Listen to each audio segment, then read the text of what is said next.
Тони, искаш ли да слезеш да играем? Росите мен сега не ме пускат, защото е много жега вънка. Трябва 5 часа да стане. Хайде те вашите няма да разберат, хайде.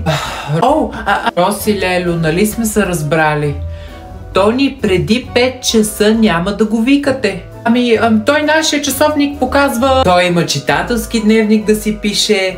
Пипи дългото чорапче още не е прочел, а пък вънка какъв припек е, направо мога да покяса човек. Мамо, моля те, няма да ми стане лошо, обещавам.